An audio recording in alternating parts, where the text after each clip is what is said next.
নমস্কার, অমৃতকল্প পত্রিকায় আপনাদের স্বাগত জানানো হচ্ছে। ওম রামকৃষ্ণ মঠের আদি কথা। আজকের আলোচ্য বিষয়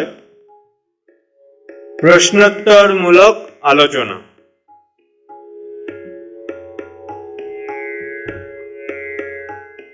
সন্ধ্যায় মঠবাসীগণের নিয়মিত জপ ধ্যানের পর বসত প্রশ্নোত্তরমূলক আলোচনার আসর।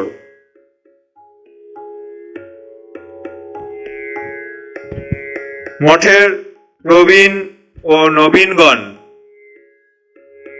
তো বটেই, দেশি বিদেশি অতিথিগণও সেই আসরে যোগদান করতেন।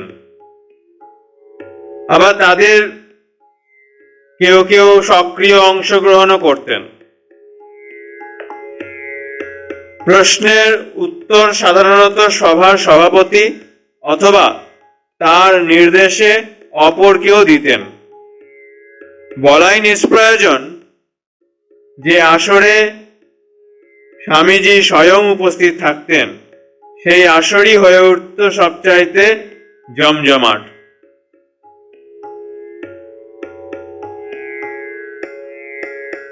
মঠের ডায়েরি থেকে প্রাপ্ত 13ই মার্চ 1898 আসরটি আয়তনে ছিল বড়ই। স্বামী ত্রিগুণাতীতানন্দজি প্রশ্ন করেন, নির্গুণ ব্রহ্ম কি সত্য সত্যই অবাংমানস গোচর? উত্তরকর্তা সভাপতি স্বয়ং স্বামী বিবেকানন্দ, হ্যাঁ ঠিকই।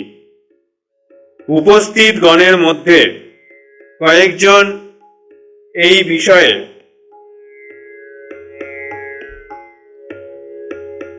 আলোচনা করেন। শেষে স্বামীজি মন্তব্য করেন যে বেদের সেই অংশই গ্রাহ্য হবে যা যুক্তিসম্মত, এবং বেদের সেই অংশই প্রামাণ্য বলে গৃহীত হবে। পুরাণাদি অন্য শাস্ত্র যতটুকু বেদ বিরোধী নয়, ততটুকুই আদরণীয়। তিনি আরও বলেন যে বেদ উৎপত্তির পর সারা বিশ্বে যত ধর্মের উৎপত্তি হয়েছে, তাদের প্রত্যেকটির প্রেরণার উৎস বেদ। অতঃপর ব্রহ্মচারী শুদ্ধানন্দজি প্রশ্ন করেন,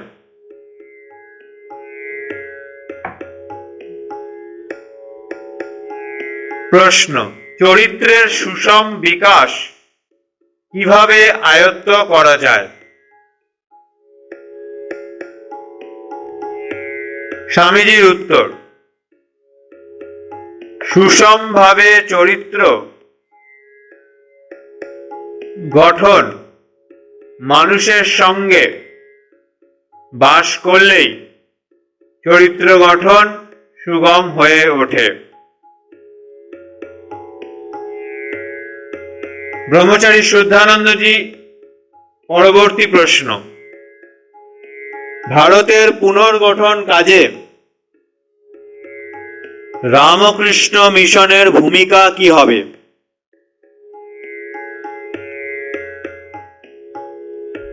উত্তরকর্তা স্বামী বিবেকানন্দ, এই মঠ থেকে শিক্ষিত চরিত্রবান শত শত মানুষ বেরিয়ে ভারতবাসীকে আধ্যাত্মিকতার বন্যায় প্লাবিত করবে। এই ধরনের প্লাবন অনুসরণ করেই উদ্ভূত হবে সামাজিক, রাজনৈতিক ও অন্যান্য জাগরণ। তার ফলে ভারতীয় সমাজে উপস্থিত হবে বিপুল পরিবর্তন। তার ফলে সৃষ্টি হবে ব্রাহ্মণ, ক্ষত্রিয় ও বৈশ্যদের মধ্যে চরিত্রবান মানুষ। শূদ্র শ্রেণীর সামগ্রিক উন্নয়নের ফলে এদেশে শূদ্র বলে আর কেউ অবশিষ্ট থাকবে না। তাদের চিরাচরিত কায়িক পরিশ্রমের কাজগুলি করবে যন্ত্রপাতি। বর্তমান ভারতবর্ষে সর্বাধিক প্রয়োজন ছাত্র শক্তি।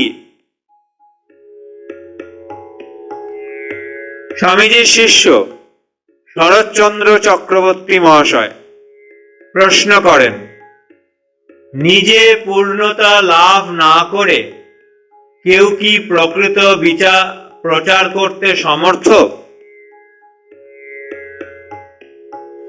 উত্তরকর্তা স্বামী বিবেকানন্দ, না, সমর্থ নয়। শ্রী শ্রী ঠাকুরের নিকট প্রার্থনা করি এই মঠের সকল অঙ্গই পূর্ণতা লাভ করুক এবং প্রচার কার্যের যোগ্য হয়ে উঠুক। আলোচনা বিষয়ান্তরে বিস্তারিত হয়। ব্রহ্মচারী শুদ্ধানন্দজির পরবর্তী প্রশ্ন, কুণ্ডলিনী কি এবং কিভাবে একে জাগরিত করা যায়? সম্ভবত স্বামীজির নির্দেশেই শিষ্য শরৎচন্দ্র চক্রবর্তী এই প্রশ্নের উত্তর দেন। বিভিন্ন নামে পরিচিত শারীরিক ও মানসিক শক্তিসমূহের অধিষ্ঠান সাধারণ মানুষের মূলাধার চক্র। যোগী তার মনকে মূলাধার থেকে তুলে উচ্চ থেকে উচ্চতর স্তরে নিয়ে যাবার নিয়ত চেষ্টা করেন।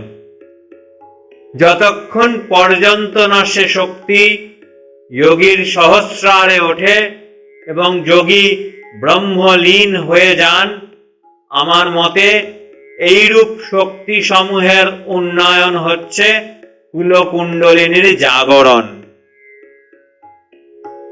এই স্থলে স্বয়ং স্বামীজি সংযোজন করেন, শ্রী শ্রী ঠাকুর বলতেন যে যোগশাস্ত্রে কথিত বিভিন্ন পদ্ম প্রকৃতপক্ষে মানব দেহে থাকে না, তাদের সৃষ্টি হয় যোগীর যোগ শক্তির দ্বারা।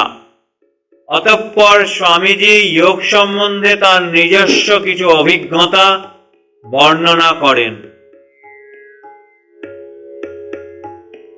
আলোচনা আবার বিষয়ান্তরে যায়।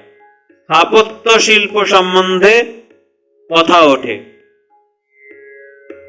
স্বামীজি বলেন, স্থাপত্য কলা ও বাড়ি নির্মাণের মধ্যে পার্থক্য হচ্ছে এই যে স্থাপত্য কলা একটি ভাবের দ্যোতক, অপরপক্ষে দ্বিতীয়টি অর্থাৎ বাড়ি নির্মাণ শুধুমাত্র মিতব্যয়িতা নীতি অনুসরণ করে গড়া। যে কোনো স্থাপত্য কলার মূল্য নির্ধারিত হয় তার ভাব ও ব্যঞ্জনা প্রকাশের ক্ষমতার উপর। স্বামীজি এই বলে শেষ করেন, আমাদের ঠাকুরের মধ্যে শৈল্পিক কুশলতা সুউচ্চভাবে বিকশিত হয়েছিল। ঠাকুর বলতেন, কারুর শিল্পবোধ বিকশিত না হলে সে খাঁটি আধ্যাত্মিক হতে পারে না।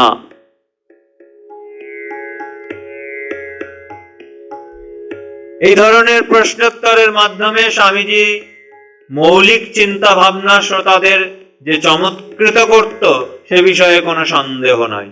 তেমনি আবার স্বামী শিবানন্দজি, স্বামী শারদানন্দজি, স্বামী প্রেমানন্দজি এবং স্বামী তুরীয়ানন্দজি চিন্তা ভাবনা মঠবাসীগণের মনে প্রেরণা যোগাত।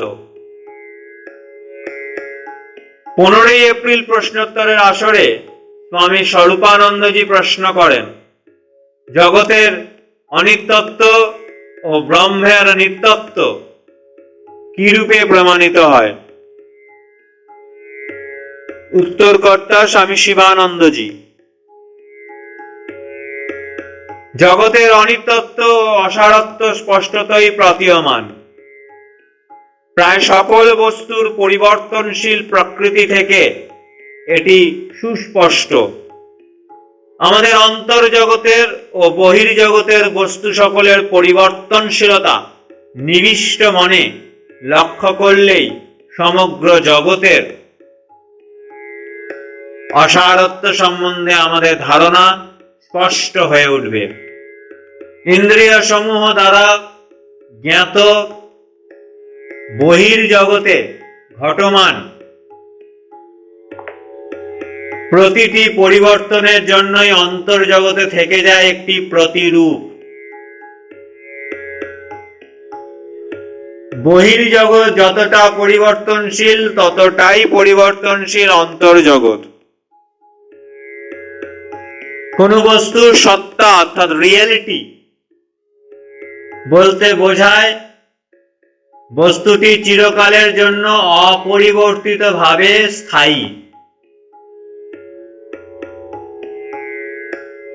দুর্ভাগ্যক্রমে এই সংসারে কোনো বস্তুই এক সেকেন্ডের জন্য অপরিবর্তিত থাকে না। পরম সত্য নির্ধারণের জন্য আমরা যদি আমাদের বিচার বিশ্লেষণ আরো এগিয়ে নিয়ে যাই, তবে নির্ধারণের কালে দেখতে পাব যে যাবতীয় পরিবর্তনশীল ঘটনার পশ্চাতে রয়েছে পরিবর্তনের অতীত ব্রহ্ম। প্রথমে স্থূল বস্তু, তারপর সূক্ষ্ম ও সূক্ষ্মতর বস্তু। বহির্জগতে যা কিছু আমরা বিশ্লেষণ করি, আমরা কোনো কিছুর মধ্যেই নিত্যত্ব দেখতে পাই না। চূড়ান্ত মীমাংসায় অক্ষম হয়ে আমরা শেষ পর্যন্ত বাইরে অনুসন্ধান বর্জন করে অন্তর্মুখীন হই। আর ব্রহ্মজ্ঞান বা পরম তত্ত্বে উপনীত হওয়ার একমাত্র উপায় হচ্ছে অন্তর্মুখীনতা। এ বিষয়ে মঠের diary a man of God written by Swami Vividhishananda also selected portion থেকে উদ্ধৃত। আসলে এই আসরে উপস্থিত ছিলেন মিসেস বুল, মিস ম্যাকলাউড ও ভগিনী নিবেদিতা। নিবেদিতা ভিন্ন এক দৃষ্টিকোণ থেকে প্রশ্নটির উত্তর দিতে অগ্রসর হন। তিনি বলেন, মানুষের মনের ভিতরের ও বাইরের সবকিছু রূপান্তরিত করা যায় একটি শক্তিতে, কিন্তু শক্তি মাত্রই আপেক্ষিক, রিলেটিভিটি। যখন আমরা বলি এই বস্তুটি সচল, বুঝতে হবে অপর একটি নিশ্চল বস্তুর তুলনায় এটি সচল। যদি বিশ্ব ব্রহ্মাণ্ডে একটি মাত্র শক্তি বিদ্যমান থাকে এবং অপর কোনো বস্তুই বিদ্যমান না থাকে, সেই শক্তিকে বলতে হবে অসীম, সার্বভৌম। যুক্তির নিরিখে আমরা তাকে বলতে পারবো না চলনশীল, কারণ দ্বিতীয় কোনো নিশ্চল বস্তুই নেই যার তুলনায় একে বলবো সচল। সুতরাং সেই শক্তি নিত্য সত্য।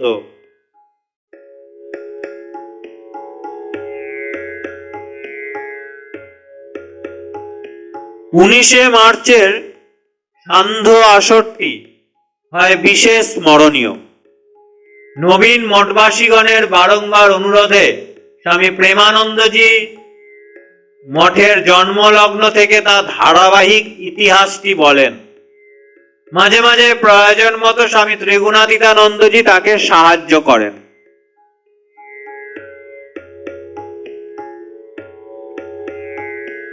অপর একটি প্রশ্নোত্তরের আসর 9 এপ্রিল সান্ধ্য আসরে স্বামী শিবানন্দজি সংসারে সন্ন্যাসীর স্থান শীর্ষক একটি ভাষণ দেন। ভাষণ শুনে ক্ষত্রিয়গণ একে একে প্রশ্ন করতে থাকেন। প্রথম প্রশ্ন স্বামী শারদানন্দজির। তিনি জিজ্ঞাসা করেন, জীব ব্রহ্মৈক্য অনুভূতির শিখরে আরোহণের পূর্বে প্রত্যেক ব্যক্তিকে কি অবশ্যই সন্ন্যাসের পর্যায় অতিক্রম করতে হবে? উত্তরে স্বামী শিবানন্দজি বলেন, হ্যাঁ।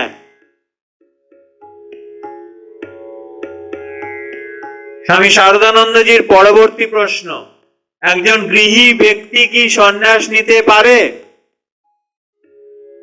উত্তরে স্বামী শিবানন্দজি, হ্যাঁ পারে। উদাহরণস্বরূপ আমরা উপনিষদের যুগের জনক ও ক্ষত্রিয় রাজার উল্লেখ করতে পারি।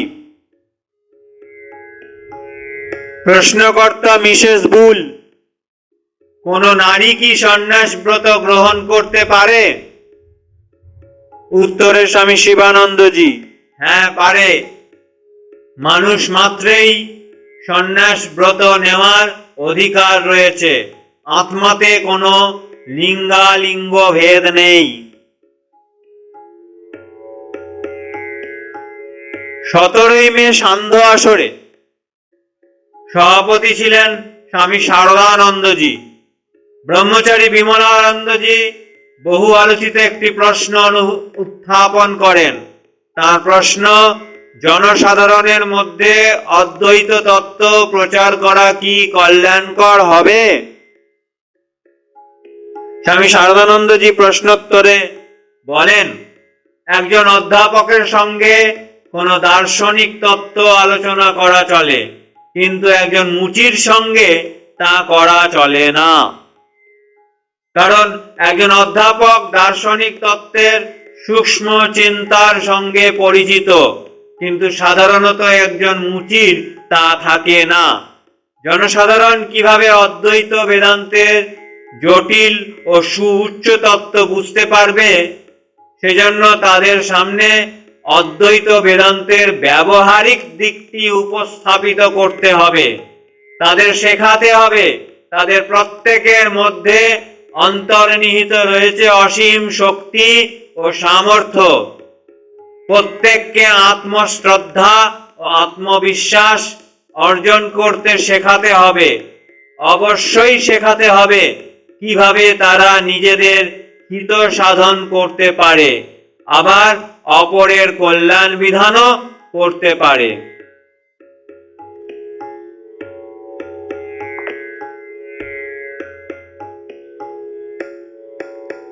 ব্রহ্মচারী বিমলানন্দজি আবার জিজ্ঞাসা করেন, কিন্তু ঈশ্বরের করুণার উপর আস্থা রেখেও কি আত্মবিশ্বাস অর্জন করা যায় না?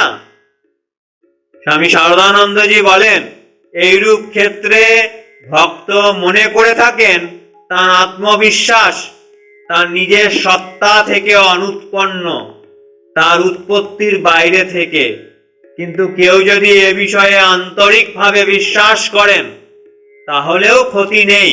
আসল কথা, পিছিয়ে পড়া মানুষকে এগিয়ে যেতে সাহায্য করতে হবে সর্বতোভাবে। কিন্তু বোধ করি সম্পূর্ণ নতুন ধরনের বুদ্ধিচর্চার পরিমণ্ডল রচিত হতো সেই সকল সান্ধ্য আসরে, যেখানে প্রশ্নকর্তা ও উত্তরদাতা হতেন ঠাকুরের সাক্ষাৎ শিষ্যগণ।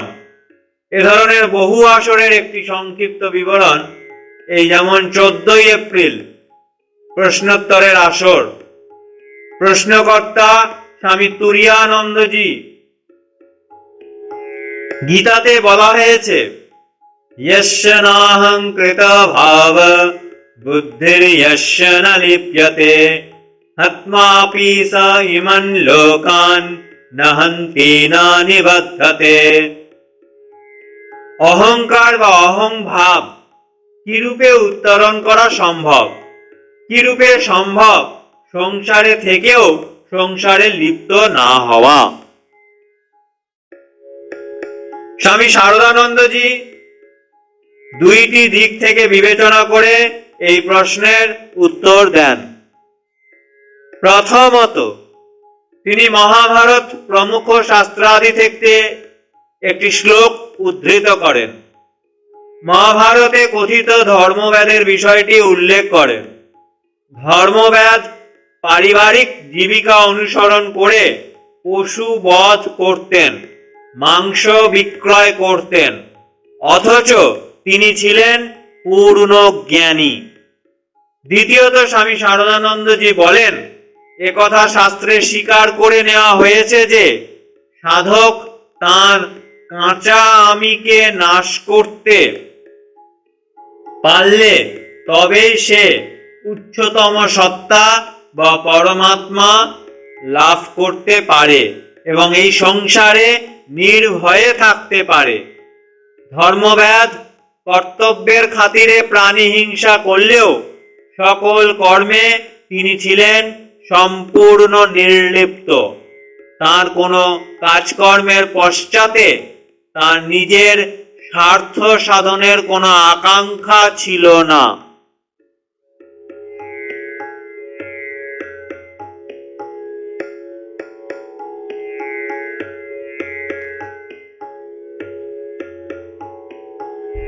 স্বামী তুরীয়ানন্দজি আবার প্রশ্ন করেন, ব্রহ্মজ্ঞান লাভেচ্ছু সাধককে আবশ্যিক প্রস্তুতি হিসাবে জ্ঞান বিরোধী রজঃ ও তম ত্যাগ করে সত্ত্বগুণ আশ্রয় করতে হয়, অথচ কোনো কোনো ক্ষেত্রে দেখা যায় জীবনমুক্ত পুরুষ রাজগুণান্বিত ক্রোধ ইত্যাদির বশীভূত হয়ে থাকেন। এই যেমন দুর্বাসা, যীশুখ্রিস্ট ও অন্যান্য কেউ কেউ। এটা কি রূপে সম্ভব? এই প্রশ্নের উত্তর দেন স্বামী শিবানন্দজি। তিনি বলেন, প্রত্যেককেই জন্মগ্রহণ করে সত্য, রজ ও তম এই তিনটি গুণ আশ্রয় করে।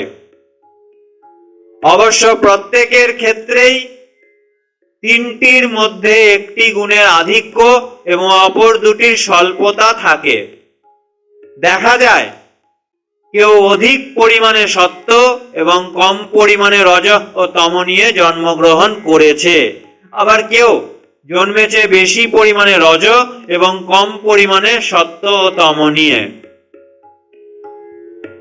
শুধুমাত্র তিন গুণের অতীত যে মুক্তি, তা অর্জন করতে পারলেই সাধক তিন গুণের ওপর সত্যকার নিয়ন্ত্রণ ক্ষমতা লাভ করেন। এইরূপ জীবনমুক্ত পুরুষই আচার্যের ভূমিকা গ্রহণ করে থাকেন। সেই ভূমিকা পালনের জন্য তিনি তার সহজাত প্রবণতা অনুসারী একটি গুণের আধিক্য আশ্রয় করে থাকেন। সাধারণত আমরা জীবনমুক্ত আচার্যগণের জীবনে দেখতে পাই সত্য ও রজ এই দুটি গুণেরই বিশেষ প্রকাশ। কোনো আচার্য সত্যগুণের আধিক্য আশ্রয় করে নির্জন কোনো স্থানে পড়ে থাকেন। সমীপাগতদের তিনি নিভৃতে শিক্ষা দিয়ে থাকেন। আবার রজগুণের প্রাবল্যে কোনো কোনো আচার্য দেশে বিদেশে জনসাধারণের মধ্যে প্রচার করে থাকেন। আবার কোনো আচার্য মানুষের ভুল ভ্রান্তির জন্য রাগতভাবে অভিশাপ পর্যন্ত দেন, কিন্তু এ ধরনের ক্রোধের অভিপ্রকাশ আচার্যের বাহ্য প্রকাশ মাত্র, ফলে এটা অপরের ক্ষতিকারক হয় না। জীবনমুক্ত এ সকল আচার্যের তিরস্কার বা অভিশাপের দ্বারা অপরের কল্যাণই সাধিত হয়। পিতা পুত্রকে যেমন স্নেহ করেন, তেমনি আচার্য স্নেহ করেন শিষ্যকে।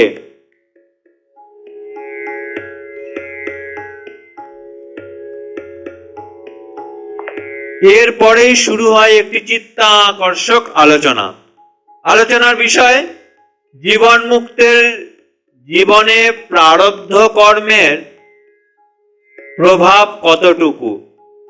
উপস্থিত প্রত্যেক মঠবাসী নিজ নিজ অভিমত যুক্তি সহকারে উপস্থাপিত করেন। কেউ বলেন আত্ম উপলব্ধির পর মানুষ দেহের অসারত্ব ও অনিত্য সহজেই উপলব্ধি করে। অপর কেউ বলেন প্রারব্ধ কর্ম বা অন্য যে কোনো কর্ম আলোচ্য ব্যক্তির দেহের সঙ্গে সম্পর্কিত মাত্র, আত্মার সঙ্গে তার কোনো সম্পর্ক নেই। আবার অন্য কেউ বলেন মুক্তি লাভের পূর্বে জীবনমুক্ত ব্যক্তি যে কর্মের বাসনা পোষণ করতেন, মুক্তি লাভের পর সেই কর্মে তার দেহ ও মন নিযুক্ত হয়।